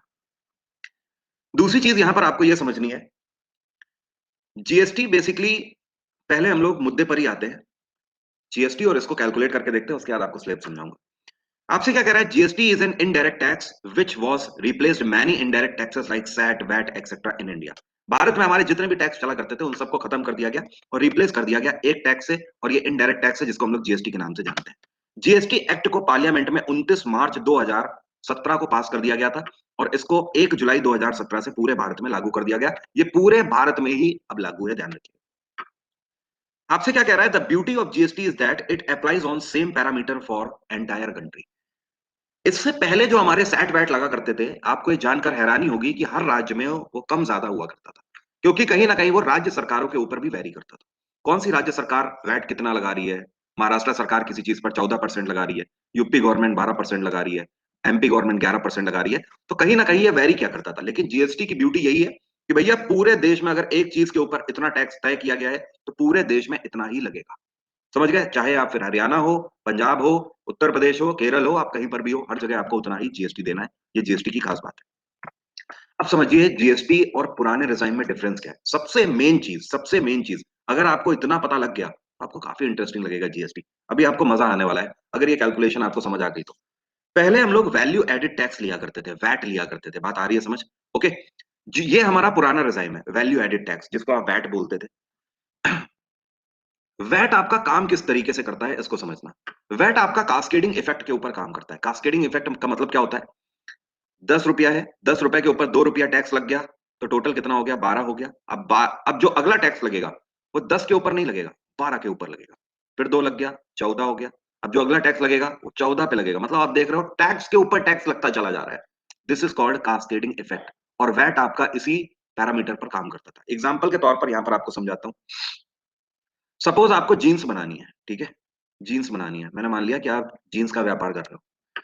ये जो जीन्स का रॉ मटेरियल कोई भी कर रहा है, मान लो जीन्स का रॉ मटेरियल जो है, ये रॉ मटेरियल मैन्युफैक्चरर लेता है। जाहिर सी बात है, मैन्युफैक्चरर जिससे रॉ मटेरियल ले रहा है जीन्स बनाने के लिए उसको वैट देगा ना। इसने इसको वैट दिया, ठीक है? मैन्युफैक्चरर से वो कपड़ा कौन ले लेता है? होलसेलर ले लेता है। जीन्स मैन्युफैक्चरर ने उसको बनाया, होलसेलर को बेच दिया। होलसेलर भी वैट देगा ना मैन्युफैक्चरर को, क्योंकि भैया वो बोलेगा ना जो टैक्स मैं देकर आ रहा हूँ वो टैक्स अब आप हमें दोगे, क्योंकि मैंने पीछे पे किया हुआ है तो आप हमें पे करोगे ना। जाहिर सी बात है ना। तो ये वैट इनको देंगे। होलसेलर ने बेचा रिटेलर को, क्योंकि भैया होलसेलर मैन्युफैक्चरर को देकर आ रहे थे तो रिटेलर इनको पे करेंगे वैट। और रिटेलर से ग्राहक तक आया, मतलब आपने जाकर जीन्स खरीद ली मॉल में, आप भी टैक्स दोगे ना भैया। क्यों दोगे टैक्स? क्योंकि ये सब टैक्स दे रहे हैं, इस वजह से आप दोगे रिटेलर को, मतलब दुकानदार को दोगे टैक्स। ठीक है? इसी को बोलते हैं वैल्यू एडेड टैक्स, इसी को कास्केडिंग इफेक्ट बोलते हैं। अब इसको ड्राई रन करके देखते हैं, ठीक है? समझना। अभी तो कुछ भी नहीं, अभी आपके सामने सीधा एक आंकड़ा आएगा जिससे आपको पता लग जाएगा। यहाँ पर हम लोग वैट की ही बात कर रहे हैं, वैल्यू एडेड टैक्स की बात कर रहे हैं। हम लोग जीन्स का ही एग्जाम्पल लेंगे और यहां पर आप देखना कि किस तरीके से जीन्स आपकी एक अमाउंट से शुरू होगी और आपको जीन्स कितने की पड़ेगी जाके टैक्स के ऊपर टैक्स लगने के बाद। यहां पर क्योंकि 10% का आंकड़ा सबसे जल्दी समझ आता है, इसलिए मैंने एग्जाम्पल भी 10% ही रखा हुआ है। ध्यान रखिएगा, वैट 10% ही रहेगा, या कम होता था या ज्यादा होता था, इसका इस बात से कोई लेना देना नहीं है। यहां पर समझाने के लिए 10% लिखा हुआ है। मैंने आपको क्या बोला, फिर से ध्यान दीजिएगा। ये मत अपने दिमाग में बिठा लेना कि वैट 10% ही लगता था। ठीक है? मैंने कहा ना, वैट कहीं ना कहीं राज्य सरकारों के ऊपर भी मैटर करता था, वो कम या ज्यादा होता रहता था। क्योंकि 10% का आंकड़ा समझ आता है, इसलिए मैं 10% का एग्जाम्पल ले रहा हूं। ठीक है, चलिए शुरू करते हैं। सपोज आपको जीन्स बनानी है, ठीक है? मैन्युफैक्चरर को जीन्स पड़ी, सेम एग्जांपल लिया पुराना वाला, लेकिन अब डिजिट के ऊपर ले रहे हैं। मैन्युफैक्चरर को 1000 रुपए का कपड़ा पड़ता है जीन्स का। ये टैक्स देगा ना। 10% इसने वैट दिया। 1000 का 10% कितना हुआ? 100 रुपया हुआ। टोटल जीन्स की कॉस्ट कितनी हो गई? 1100 रुपए अब हो गई, क्योंकि इसने 100 रुपया टैक्स दिया है। 1000 की लागत थी उसकी, टोटल जीन्स की कॉस्ट अब 1100 रुपए हो गई। ये 1100 रुपए की जीन्स पड़ती है जाके किसको? वेयर हाउस वाले को। वेयर हाउस वाले का काम क्या होता है? उस पर लेबलिंग करना, पैकेजिंग करना। मैंने मान लिया वेयर हाउस वाले ने 200 रुपया अपनी तरफ से ऐड किया, तो ये 1100 और ये 200, टोटल अब जीन्स की कॉस्ट कितनी हो गई? 1300 रुपया हो गई। क्योंकि वेयर हाउस वाले को भी टैक्स देना पड़ेगा, तो ये भी 10% वैट देगा, लेकिन किसके ऊपर? टोटल कॉस्ट के ऊपर। अभी मैं आपको यही तो समझा रहा था, आपको यही तो समझा रहा था कि 10 प्लस 2 12, तो अब 12 पे टैक्स लगेगा, प्लस 2 फिर हो जाएगा, तो अगले फेज में 14 पे टैक्स लगेगा। तो यहां पर 1300 पे 10% टैक्स देना होगा। तो 1300 का 10% टैक्स कितना हुआ? 130 रुपया टैक्स देगा। और 1300 और 130 टोटल, अब जीन्स की लागत कितनी हो गई? 1430 रुपए की जीन्स हो गई। ये 1430 रुपए की जीन्स किसके पास पहुंचती है? रिटेलर के पास। रिटेलर एडवर्टाइजमेंट के नाम पे 500 रुपया अपनी तरफ से उसमें ऐड करता है। तो 1430 और प्लस 500, टोटल जीन्स की कॉस्ट कितनी हो गई? 1930 रुपया हो गई। क्योंकि भैया इनको भी टैक्स देना पड़ेगा। 10% ये वैट देंगे 1930 के ऊपर। तो 1930 का 10% कितना हुआ? 193 हुआ। 193 और 1930 टोटल जीन्स की कॉस्ट कितनी हो गई? 2123 रुपए। ये 2123 रुपए की जीन्स आपके पास आ गई। आप ग्राहक हो, आपको जीन्स कितने की पड़ी? 2123 की। कोई समस्या नहीं है भाई, जाहिर सी बात है, हमें सब कुछ अच्छा लग रहा है देखने सुनने में, कोई प्रॉब्लम नहीं यहाँ पर। लेकिन एक चीज हमने गौर नहीं करी। क्या नहीं गौर करी? पहले ये तो देख ले कि जीन्स की एक्चुअल कॉस्ट कितनी है, जीन्स की लागत कितनी आई। जीन्स की लागत सीधी सी बात है, ये जो 1000 रुपए का कपड़ा था, 200 रुपए की लेबलिंग और पैकेजिंग हुई, और 500 रुपए एडवर्टीजमेंट के लगे। बस यही तीन चीजें तो है, बाकी सब तो टैक्स लगा हुआ है। इन तीनों को अगर हम मिला दें तो 1000 प्लस 200 1200 और प्लस 500 टोटल 1700, ये हमारी क्या हो गई? एग्जैक्ट कॉस्ट है, इसको लागत बोलते हैं। अब एक चीज समझिए, सरकार क्या बोल रही है? सरकार कह रही है कि 10% हम आपसे वैट लेंगे। जीन्स की लागत कितनी है? 1700 रुपए। 1700 का 10% कितना हुआ? 170। टोटल जोड़ दो, 1870। इतना आना चाहिए था। कस्टमर को 1870 की जीन्स पड़नी चाहिए थी ना, लेकिन कस्टमर को 2123 की जीन्स कैसे पड़ रही भैया? इतनी महंगी जीन्स कैसे पड़ रही है कस्टमर को? टैक्स देना चाहिए था कस्टमर को टोटल 170 रुपया, या टोटल 170 ही लगता। ठीक है, लेकिन टोटल टैक्स जब आप जोड़ते हो तो 423 रुपया टैक्स आपने दे दिया। क्यों? क्योंकि इसको कंपाउंड टैक्स बोलते हैं। आपने टैक्स के ऊपर टैक्स, टैक्स के ऊपर टैक्स लगाया हर फेज में, जिसकी वजह से आपको जीन्स जो 1870 की पड़नी चाहिए थी, वो आपको 2123 रुपए की। अभी सेस भी बता रहा हूँ, उधर रुक जाइए, अभी सेस भी बताता हूँ। ठीक है, इसको बोलते हैं ओल्ड रिजाइन। ओल्ड रिजाइन का मतलब वैट इस तरीके से आपका काम करता था। ठीक है, लेकिन अब जीएसटी आया। अब देखो जीएसटी कैसे काम करता है। जीएसटी क्या बोलता है कि हमें टोटल वैल्यू पर टैक्स नहीं चाहिए। जीएसटी कहता है कि हमें जो आप कमा रहे हो उस पर टैक्स चाहिए। ध्यान देना, मैंने क्या बोला? मैंने कहा जीएसटी क्या बोलता है, हमें टोटल पर नहीं टैक्स चाहिए, टोटल वैल्यू पर। जीएसटी बोलता है आप जितना कमा रहे हो उस पर हमें टैक्स चाहिए। एग्जाम्पल के तौर पर मैं आपको एक बेसिक सा एग्जाम्पल देता हूं। आपने स्कूटी खरीदी 70,000 की आज। एक साल बाद आपको स्कूटी बेचनी है। ये जो 70,000 की आपने स्कूटी खरीदी है, इसमें टैक्स दिया है ना आपने? दोगे ना भैया? स्कूटी खरीद रहे हो, टैक्स तो पे करना पड़ेगा ना। टोटल आपको 70,000 की स्कूटी पड़ी है। एक साल के बाद आप स्कूटी बेचने जाते हो, आप 50,000 की स्कूटी बेचते हो। आपने किसी को 50,000 की स्कूटी बेच दी। मान लो अयंतिका है, अयंतिका ने अविरल को 50,000 की स्कूटी बेच दी अगले साल। ठीक है, अब सरकार बोले कि भैया, इनसे, अयंतिका से बोले सरकार कि ये जो चीज है, ये जो 50,000 रुपए आपको मिले हैं अविरल से, आप इस पर हमें टैक्स दो। कैसा लगेगा? कैसा लगेगा? ये 50,000 रुपए कहाँ से आए हुए हैं? भैया ये 50,000 रुपए उसी चीज के हैं जिस पर आप ऑलरेडी टैक्स देकर आई थी। ये उसी स्कूटी के 50,000 रुपए हैं, लेकिन आपने फिर लगा दिया उस पर टैक्स। और दूसरी तरफ सरकार अविरल से भी बोले, ये बेटा, पुरानी स्कूटी भले ही खरीदी है, लेकिन स्कूटी तो खरीदी है ना, टैक्स देना पड़ेगा। ये क्या करेंगे? बताओ, खुद बताओ। इससे अच्छा तो ये कहेंगे सर मैंने तो फिर नई स्कूटी ले ली होती। इससे अच्छा तो नई स्कूटी ले ली होती हमने।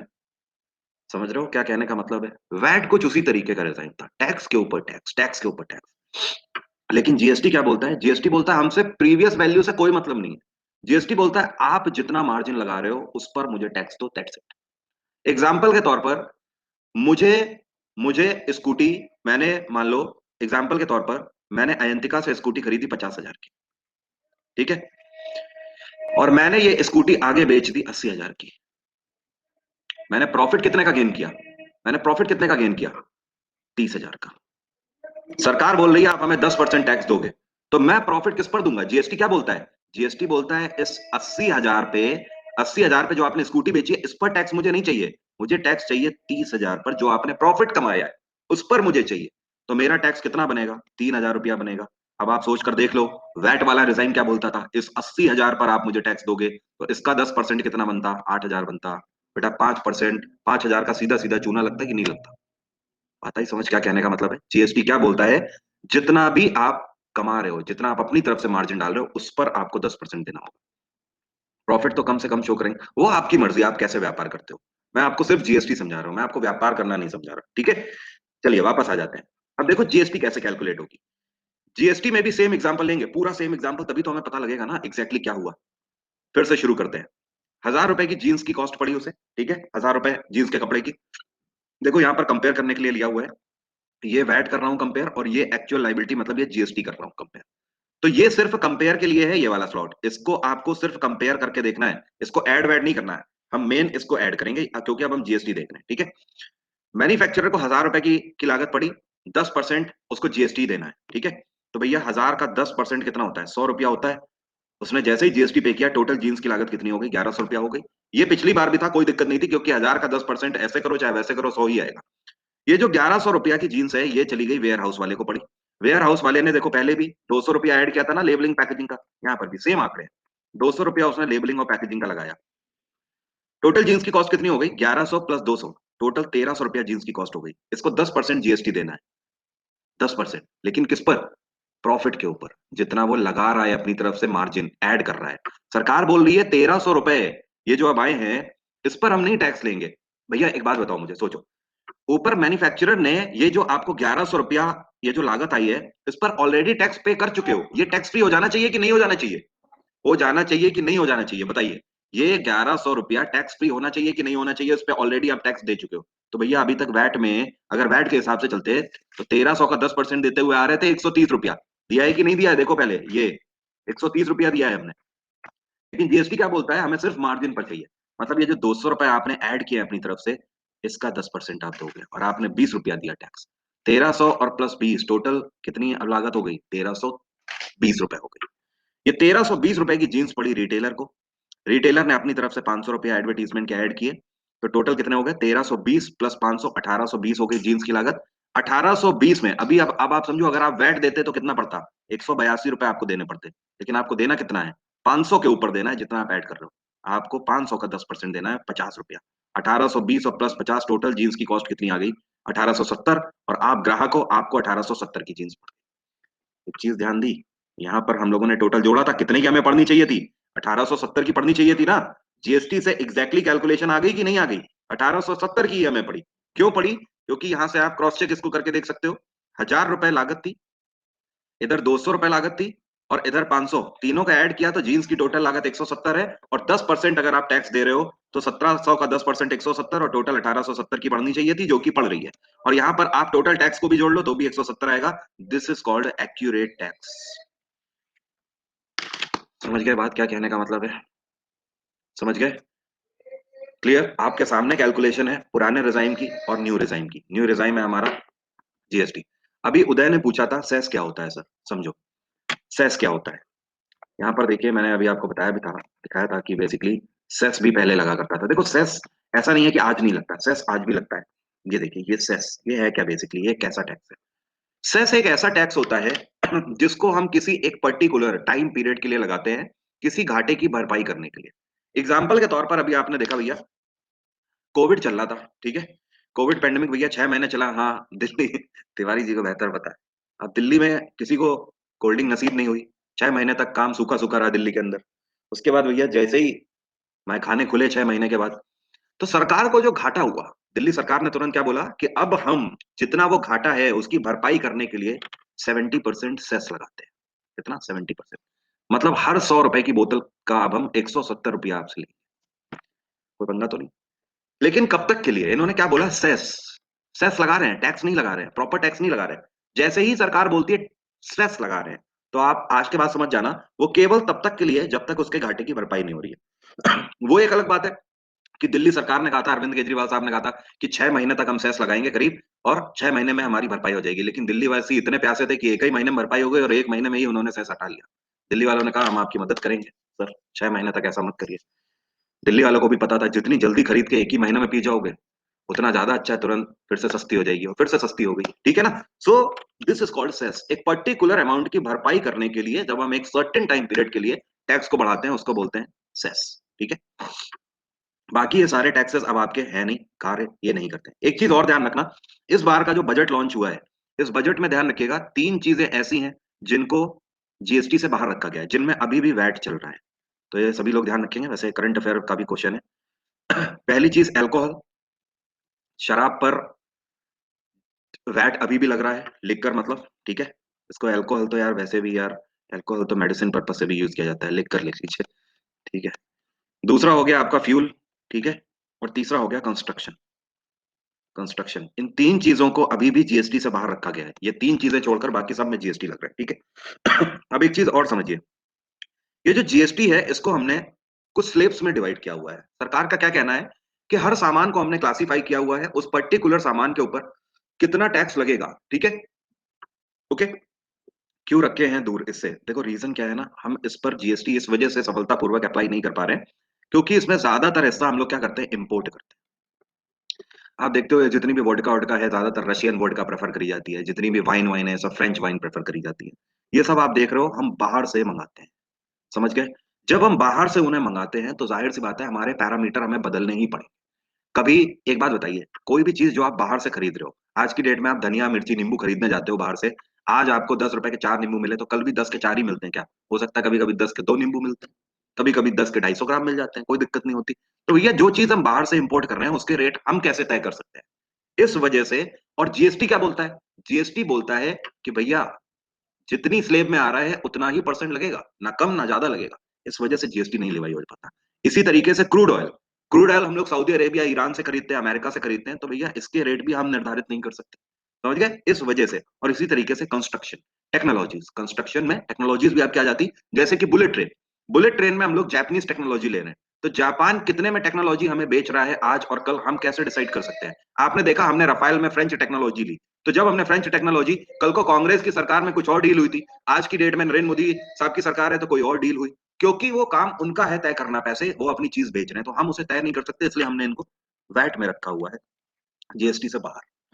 समस्या तो नहीं कोई, समझ गए क्यों बाहर रखा है? अब देखो सरकार ने क्या किया, सरकार कहती है भैया कि कोई भी आपका सामान है, कोई भी चीज है, उसको हमने क्या कर दिया, जीएसटी स्लेब्स में क्लासिफाई कर दिया, आपको उसके हिसाब से टैक्स देना है, ठीक है। सरकार ने कहा हम 5 टैक्सेस इसमें बनाते हैं, 5 स्लेब बनाते हैं। एक आपकी 0% स्लेब, दूसरी होती है 5% स्लेब, तीसरी होती है आपकी 12% स्लेब, चौथी होती है 18% स्लेब और पांचवी होती है 28%।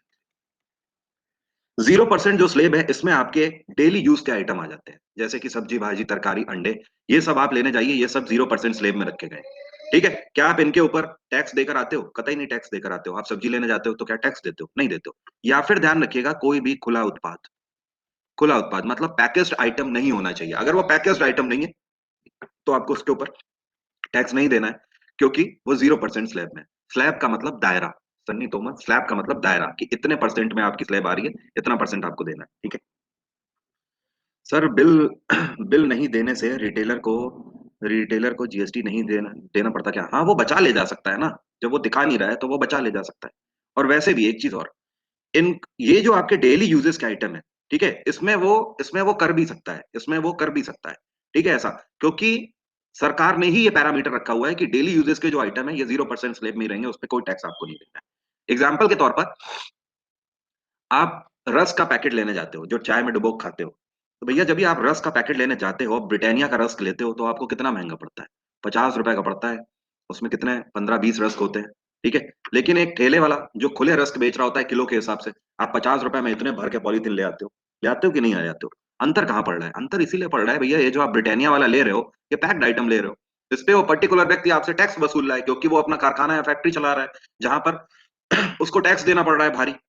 इस वजह से मार्केटिंग का, एडवर्टीजमेंट का, वो सब आपसे ही तो वो वसूलेगा ना, ठीक है। ओके, तभी आप देखे जाके मॉल में अगर आप सब्जी लेने जाते हो, तो मॉल में सब्जी फिर डेली इसेंशियल आइटम में नहीं आता है। मॉल में सब्जी 0% स्लेब में नहीं रहती है, वहां पर आपको सब्जी पर भी टैक्स देना पड़ेगा। क्यों देना पड़ेगा? इसी वजह से उसको पैकेज्ड आइटम में कंसीडर कर लिया जाता है। मॉल में आपको भैया 2 संतरे भी मिलेंगे ना, तो बढ़िया सी जाली लगा के एकदम से देंगे, ऊपर से एक गोल वाला स्टिकर भी उस पर लगा देंगे, है ना, आपको लगेगा बिल्कुल अभी चल के आया है अमेरिका से, लुढ़कता हुआ चला आ रहा है। लेकिन समझ रहे हो ना, ऐसा क्यों?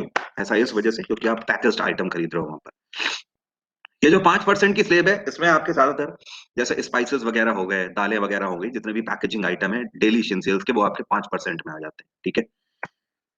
इसके बाद 12%, सर रिलायंस में सबसे सस्ता होता है। मैं तो यार यहीं पे जनरल स्टोर वाला हमारा है, उसी के यहाँ मैं जाता हूँ, मैं खुला ही पदार्थ यूज करता हूँ, मैं मॉल से नहीं लाता हूँ।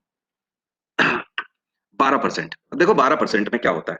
अरे यार समस्या पता है क्या है यार, एक, अब जैसे बोलना होता है यार इतने रुपए किलो वाला चावल, तो उसको पता है इतने रुपए वाला किलो चावल भाई साहब ले जाते हैं, तो उसको बस बोलना ही पड़ता है।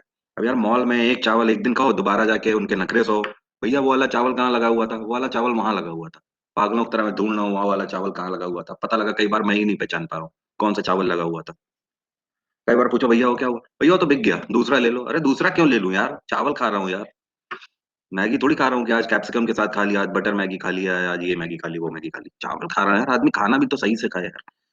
थोड़ी ज्यादा हो जाती नौटंकियां मेरे लिए, मेरे को जमता नहीं है।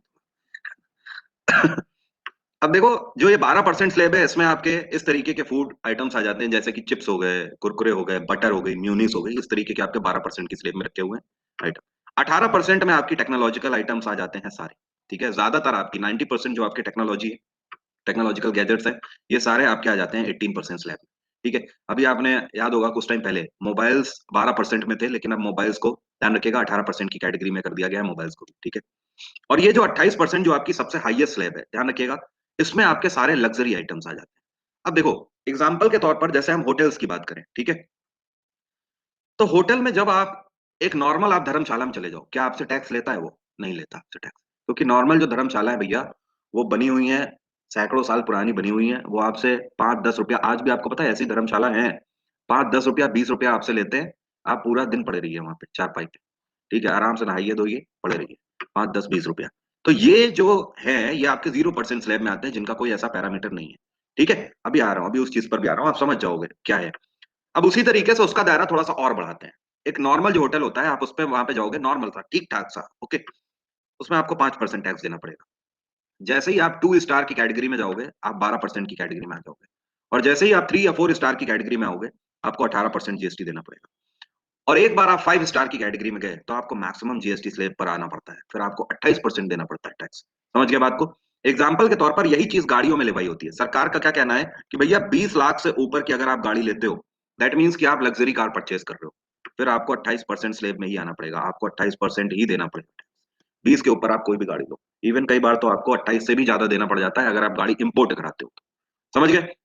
तो यहां पर भैया सीधा सा हिसाब किताब है, आप जितनी ज्यादा फैसिलिटी लोगे, उतना ज्यादा आप स्लेब ऊपर आपको जंप करना पड़ेगा, उतना ज्यादा आपको टैक्स देना पड़ेगा। ठीक है, जैसे कि हम भारत में बात करें, तो हमारा जो ज्वेलरी की बात करते हैं हम गोल्ड में, गोल्ड वैसे भी यार सस्ता तो है नहीं यार, हर कोई तो ले नहीं पाता, लेकिन उसके बाद भी गोल्ड को लग्जरी स्लेब में नहीं रखा गया है।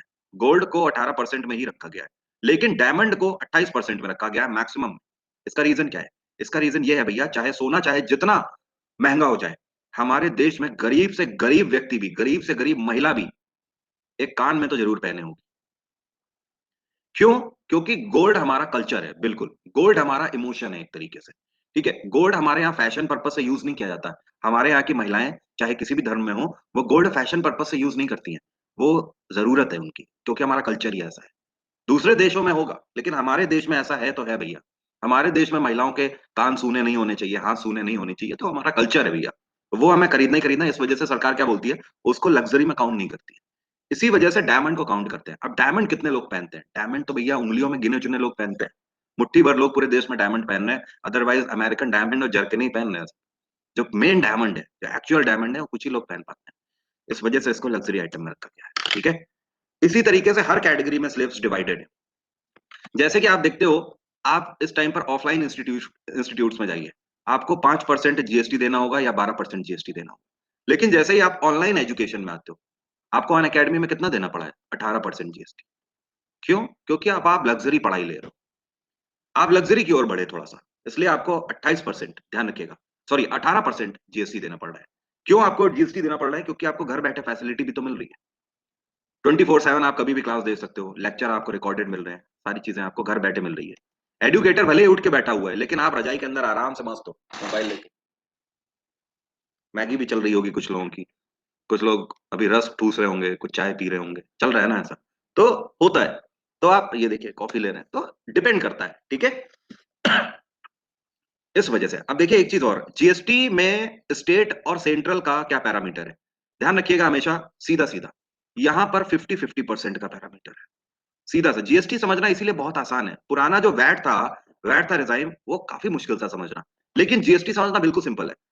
जैसे आप अपनी रिसिप्ट देखिएगा, जो आपकी रिसिप्ट बनी है, जो आपकी मेल पर आई होगी, आपने अन अकेडमी से सब्सक्रिप्शन लिया है, उसमें देखिएगा 18% जीएसटी जो आपका लगा हुआ है, उसमें आप देखोगे 9% लिखा हुआ है सीजीएसटी, और 9% लिखा होगा एसजीएसटी।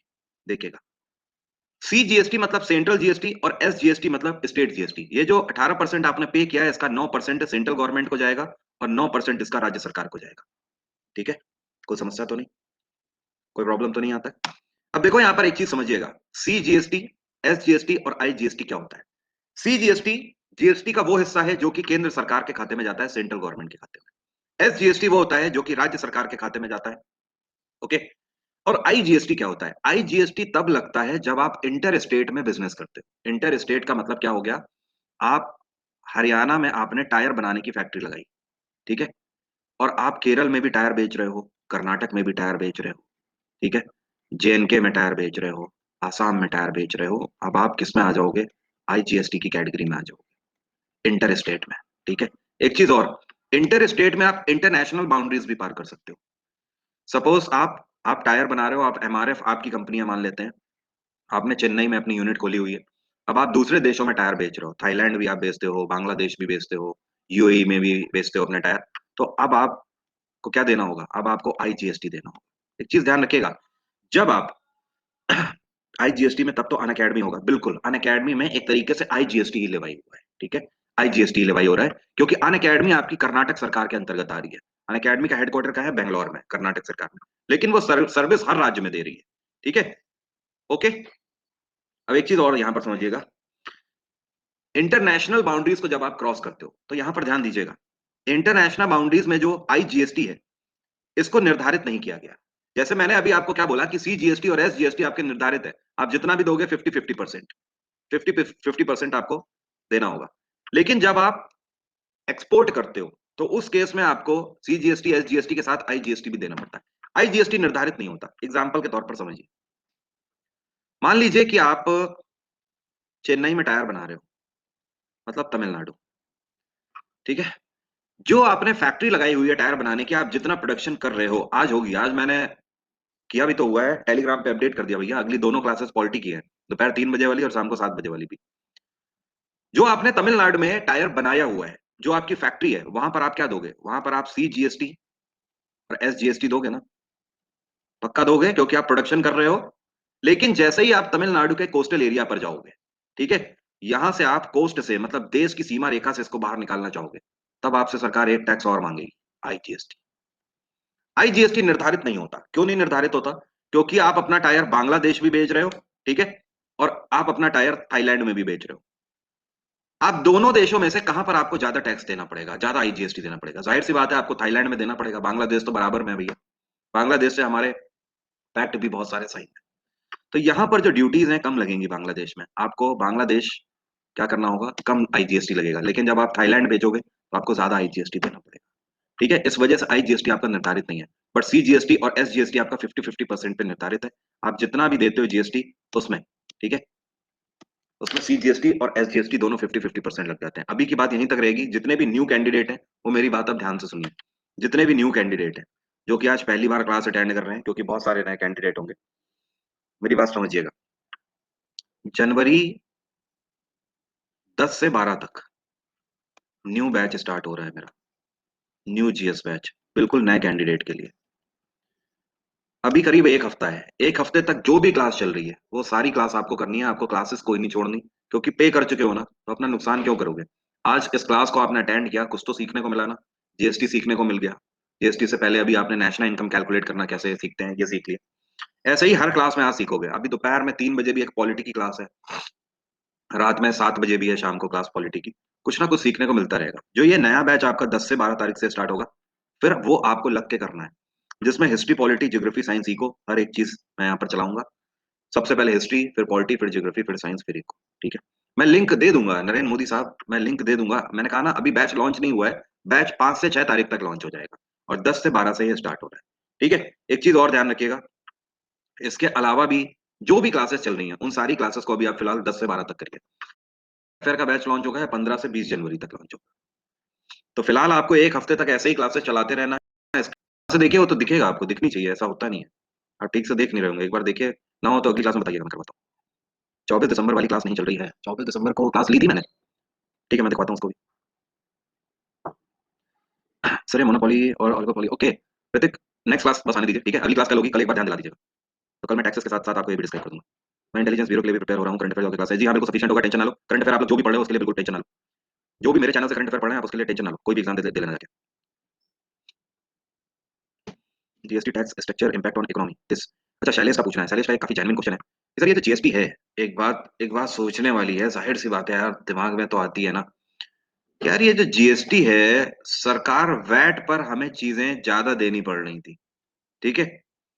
वैट पर हमें ज्यादा पैसा देना पड़ रहा था सरकार को, जीएसटी पर हमें कम पैसा देना पड़ रहा है सरकार को। तो इससे सरकार को घाटा नहीं हो रहा क्या? ये सोचने वाली बात है, क्या सरकार को घाटा नहीं हो रहा है इससे? फिर जीएसटी क्यों लागू कर दिया? एक्चुअली सरकार को घाटा नहीं हो रहा है इससे। उसका रीजन आपको समझाता हूं। वैट जो होता था ये पूरा ऑफलाइन था, पूरा ऑफलाइन था। जीएसटी की खास बात है ये ऑनलाइन है। ऑनलाइन हो जाने की वजह से इसमें चोरी नहीं हो पाती, और ऑफलाइन होने की वजह से इसमें चोरी की पॉसिबिलिटी थी, लोग चोरी कर लिया करते थे। वैट में सरकार, भले ही सरकार बोलती थी कि हमें 20% वैट चाहिए, तो सरकार के पास पहुंचता ही 7-8% था। लोग टैक्स की चोरी कर ले जाते थे, बेचते कुछ और थे, दिखाते कुछ और थे। हर चीज तो कागज में लिखी हुई है, जिस हिसाब से आदमी कर रहा है उस हिसाब से हो रहा है। उसके बाद भैया अधिकारी जा रहा है किसी के यहाँ पर ऑडिट करने, तो अधिकारी को समझ लिया, अरे साहब उधर कहाँ देख रहे हो, इधर आओ, ये देखो बंडल, ये रखो, जाओ आराम से। सरकार सरकार कह रही भैया टैक्स कलेक्शन नहीं हो रहा है, अधिकारी कह रहे हैं सर सब कुछ ओके है, मैं तो ऑडिट करके आ गया, आदमी भी खुश, कोई दिक्कत नहीं। इस वजह से, लेकिन सरकार क्या बोल रही है, भले ही पहले वैट था 20%, अब जीएसटी है 10%, लेकिन भैया कोई अधिकारी को आना ही नहीं है आपके पास, आपको सब कुछ ऑनलाइन करना है, आपकी सारी सेल ऑनलाइन दिखेगी, और अपने आप वो आपको बता देगी कि कितना जीएसटी हो रहा है, उतना ही आपको पे करना है, और सीधा ऑनलाइन पे करना है। बीच में कोई बिचौलिया नहीं है। जब बिचौलिया नहीं है तो जो आपका टैक्स दिख रहा है वो टैक्स आपको पे करना पड़ेगा। सीधी सी बात है भैया, इसमें और कोई गणित नहीं लग सकती है। सॉफ्टवेयर गलत कैलकुलेट नहीं करता है, सॉफ्टवेयर रिश्वत भी नहीं लेता है। सॉफ्टवेयर को आप कितनी भी रिश्वत दोगे वो मना कर देगा भैया, वो जानेगा ही नहीं, वो कहेगा who the hell are you to asking like like this, simply. तो यहाँ पर चोरी नहीं होती है। भले ही पहले 20% लग रहा था, अब 10% लग रहा है, लेकिन 10% ये पूरा पहुंच रहा है सरकार तक। पहले 20% बोलने का था, लेकिन पहुंच 7-8% रहा था। अब आप खुद बताइए, सरकार को इवन फायदा होता है इसमें, जितना है उतना पूरा पहुंच जाता है। ये क्या है, क्या सर प्राइवेटाइजेशन सही है? देखो, हर चीज का प्राइवेटाइजेशन इतनी जल्दी सही नहीं है मेरे हिसाब से। प्राइवेटाइज जब आप चीजों को करते हो, मैंने आपको कैपिटल मार्केट पढ़ाया हुआ है।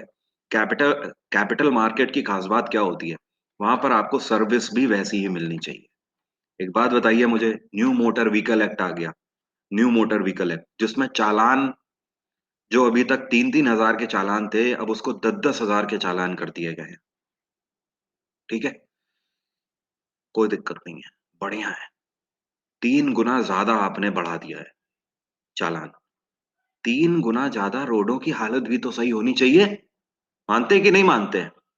मैं आपको टैक्स देने को तैयार हूं, मैं आपको फाइन देने को तैयार हूं, आप हमसे फाइन वसूलने को तैयार हो, आपने नए मानक तैयार कर दिए, आपको 3 गुना ज्यादा फैसिलिटी भी तो देनी चाहिए। What about facility? फैसिलिटी वहीं की वहीं है, हमें फैसिलिटी मिले तो कोई दिक्कत नहीं है। मैं दिल्ली से कानपुर जाता हूं, यमुना एक्सप्रेसवे से, आगरा लखनऊ एक्सप्रेसवे से होता हुआ, पूरे इंडिया का सबसे ज्यादा महंगा है टोल यहाँ पर। मेरा 1000 रुपया सिर्फ टोल लगता है, और अभी मैं अमृतसर होके आया हूँ 525 रुपए में। डिस्टेंस कितनी है यहां से अमृतसर की?